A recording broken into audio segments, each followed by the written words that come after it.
Hadis riwayat Al-Bukhari dalam kitab Siyam nomor hadis 37. Hadis riwayat Al-Bukhari dalam kitab As-Siyam, kitab tentang puasa. Saya sudah bagikan kitab itu silahkan di copy. Terakhir saya simpan di As-Salam. Ya, itu boleh di copy dan itu kitab yang sangat langka. Imam Al-Bukhari punya satu buku khusus tentang puasa. Itu semua isinya hadis Nabi. Dari awal pembahasan sampai akhir semuanya ada di situ. Ya. Insya Allah berbahasa Arab, simpan saja dulu. Ya.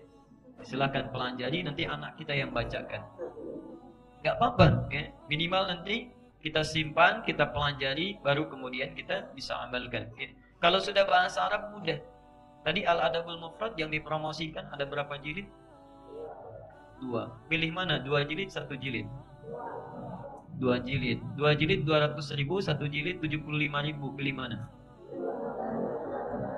Sudah berubah. Ya. Ada 1 jilid 75.000, ya, ada. Cuma pakai bahasa Arab. Ya. Artinya tidak mudah belajar itu, tidak mudah belajar itu, ya. Itu butuh tenaga, butuh keseriusan, butuh pengorbanan, butuh biaya, ya. Karena itu ketika ibu bapak datang ke sini, Allah mengapresiasi lebih dibandingkan orang cuma jalan saja atau ibadah tanpa ilmu. Jauh pahalanya, jauh pahalanya. Itu luar biasa, ya. Dan seringkali saya sampaikan, tidak perlu diulang lagi, ya. Baik, kita mulai. Al-Bukhari, Kitab Siyam nomor hadis 37.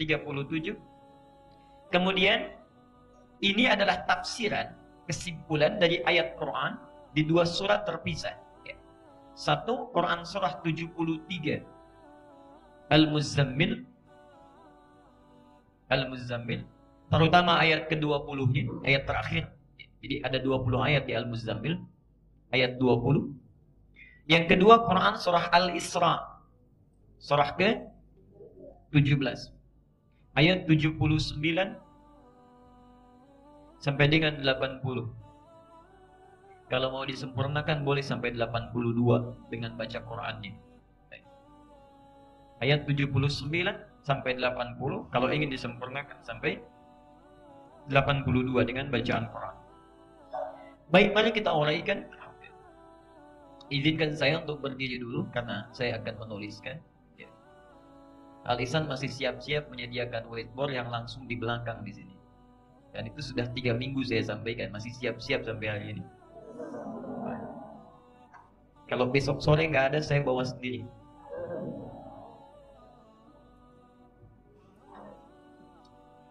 Perhatikan sini. Bismillahirrahmanirrahim. Hadisnya sahih, kita hafal insyaallah. Man qama Ramadhana imanan wahtisaban ghufira lahu ma taqaddama min dhanbi. Man qama Ramadhana. Saya mulai dari sini dulu, ya. 1, kemudian ini 2. Perhatikan kalimatnya sebentar. Man, siapapun orang Islam. Kalau ada man, saya sering sampaikan, itu ismun mausulun yadullu 'alal 'amiyah. Isim mausul, kata konjungsi yang menunjuk pada orang tapi tanpa batas. Tanpa batas, ya. Mau besar atau kecil, tua atau muda, laki-laki atau perempuan, ya. Kalau batasan ibadah tentunya dibatasi oleh balik, ya. Balik. Tapi kenapa menunjuk menggunakan man? Ada isyarat di sini.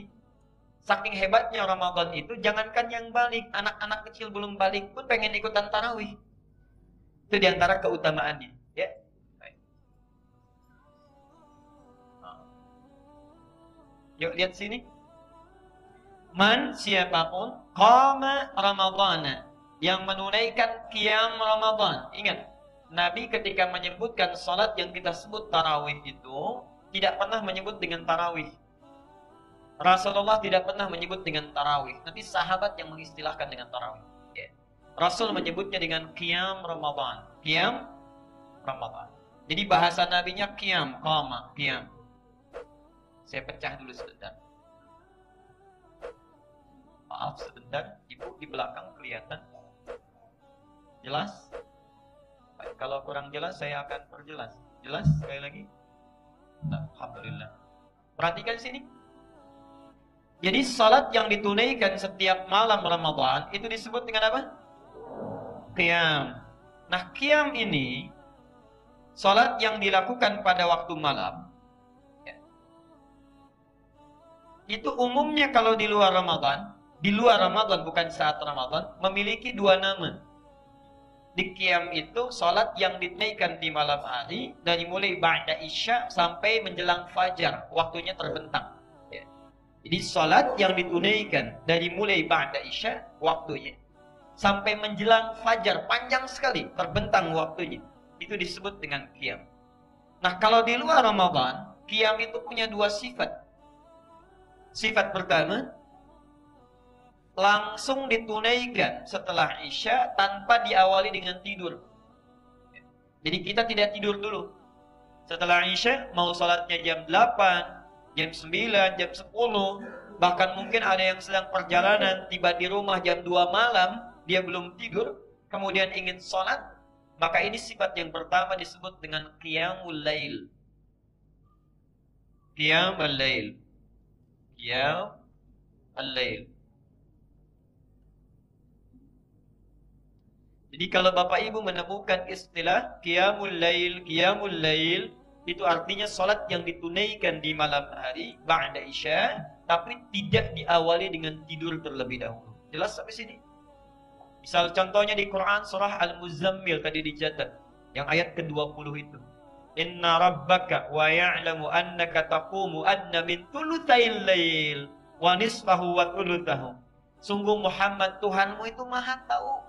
Walaupun kau nabi, rasul, sudah cukup dijamin masuk surga, nggak ibadah sunnah pun cukup bagi engkau menghadap Allah tanpa hijab Allah. Engkau masih mau bangun malam juga, masih mau menunaikan ibadah sunnah juga. Kadang-kadang engkau bangun di bawah 2/3 malam, itu maksudnya ba'da isya. Ya. Kadang-kadang engkau bangun di pertengahan malam, kadang di ujung malam. Seorang nabi, rasul dijamin masuk surga bebas dari kesalahan, masih mau menunaikan ibadah sunnah kata Quran, dan nanti kita akan lihat bagaimana sifat salatnya nabi itu. Masih mau bangun. Kita bukan nabi, bukan rasul, surga nggak ada jaminan, ya, hisab masih menegangkan, amalan masih berantakan, masya Allah.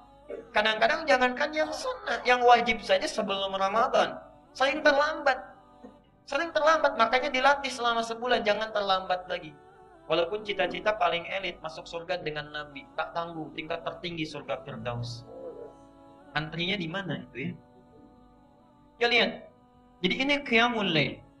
Yang kedua, kadang ada situasi kita datang ke rumah capek, luar biasa, sibuk dan sebagainya, perlu istirahat. Lalu malamnya bangun. Malamnya kita bangun ingin menunaikan sholat, kita bangun 1:30. Kita bangun jam 3, kita bangun 3:30. Boleh nggak kalau mau sholat? Boleh. Maka sholat yang dilakukan setelah kita tidur sejenak itu disebut dengan tahajud. Tahajud. Ya. Dalilnya Quran surah ke-17 Al-Isra ayat 79 sampai dengan 80 gitu. Kalau disempurnakan sambil baca Quran berarti sampai ayat 82. Wa minal laili, dan di antara sementara malam, silahkan bebas pilih. Min di sana litab'id, menunjuk pada sebagian untuk memilih. Ya. Wa minal laili, dan di antara sementara malam, fatahajjad. Silahkan tidur dulu, malamnya bangun. Kamu. Tidur dulu, malamnya bangun. Jadi silahkan atur. Kalimat Qurannya menggunakan min, maksudnya dilihat, direncanakan apakah akan bangun sebagian malam mulai 1:30, apakah 3:30, 3:30, nanti diukur. Kalau mau bangun 1:30 tidurnya jam berapa? Kalau mau bangun 2:30 tidurnya jam berapa? Saya sudah pernah terangkan ini dalam batasan sifat tahajud Nabi SAW. Silakan dirujuk kembali rekamannya. Ya. Nah, poinnya, kalau Anda bangun kemudian menunaikan sholat, maka sholat disebut dengan apa? Tahajud. Fatahajjad bihi. Silahkan bangun, tunaikan tahajud. Jelas sampai sini? Baik. Nah, Bapak Ibu sekalian, saat Ramadan, kedua nama ini itu dipersingkat oleh Nabi, dipersingkat dengan satu kata saja, satu istilah. Qiyam Ramadan. Jelas? Di sifat salat di luar Ramadan ini, mau sebelum tidur, langsung setelah Isya, ataupun istirahat dulu, maka Rasulullah SAW memberikan satu nama yang sangat singkat.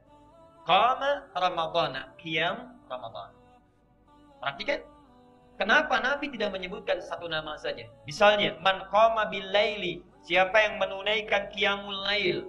Kalau Nabi menyebutkan qiyamul lail satu nama saja, itu berarti sholat malamnya harus dilakukan langsung ba'da Isya tanpa diawali dengan tidur. Anda kalau sholat kemudian tidur dulu baru malamnya bangun, itu tidak termasuk ibadah. Kalau Nabi menyebutkan man tahajjada fi lailati Ramadan, siapa yang tahajud di malam Ramadan, artinya sholatnya harus ditunaikan setelah kita tidur dulu. Tapi Masya Allah, Rasulullah mengerti dengan wahyu yang diturunkan oleh Allah, diberikan tanabu. Tanabu itu gambaran berita yang akan datang. Nabi hadir 15 abad sebelum kita datang, peristiwa-peristiwa setelahnya digambarkan oleh Allah. Tanabbu, orangnya disebut dengan Nabi, berita besarnya disebut dengan Naba, peristiwanya disebut dengan tanabbu. Nah, Nabi itu mengerti zaman Rasulullah beda dengan zaman kita sekarang. Gak terlalu banyak pekerjaan pada masa Rasulullah, tempatnya singkat, Masya Allah aktivitasnya di sekitaran itu saja. Karena itu Nabi melihat, ada yang bisa bangun malamnya, silahkan malam lakukan. Malam lakukan. Setelah tidur dulu, malamnya bangun.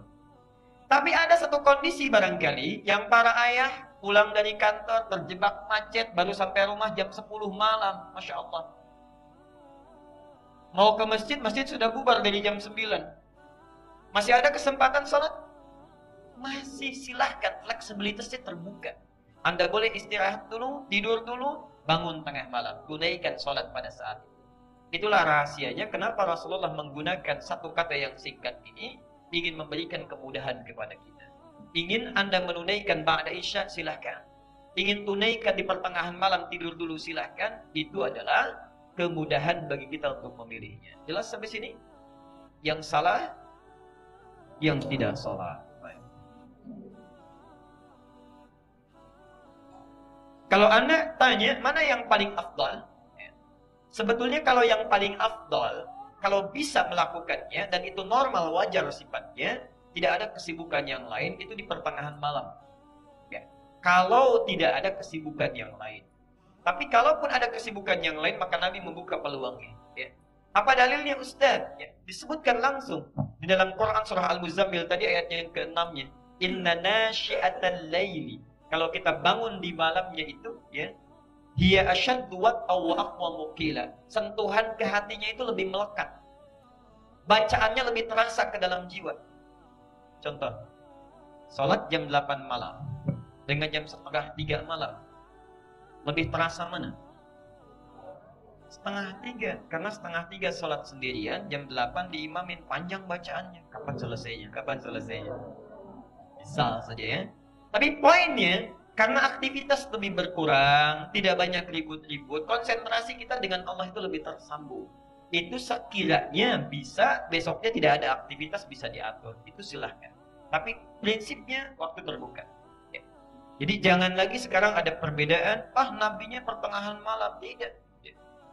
Dilakukannya setelah Isya. Tidak begitu, terbuka. Yang mau tengah malam silahkan, yang mau ba'da Isya langsung silahkan. Sesuai dengan kadar aktivitas dan kemudahannya. Jelas sampai sini? Dalil sudah disampaikan, persoalan sudah dibahas, jadi jangan pernah muncul persoalan lagi, ya. Baik, jadi yang ba'da Isya langsung boleh, ya. Kemudian yang tengah malam juga boleh. Kalau ada, nah ini pertanyaan kemarin, Ustaz, kalau saya terlambat datang jam 10, ya, apakah taraweh dulu atau Isya dulu? Nah, Isya dulu, karena qiyam itu dilakukan setelah Isya, ya. Jadi nggak ada ceritanya taraweh dulu baru Isya, itu tidak ada. Ya. Jadi qiyam dulu, taraweh dulu, Isya dulu baru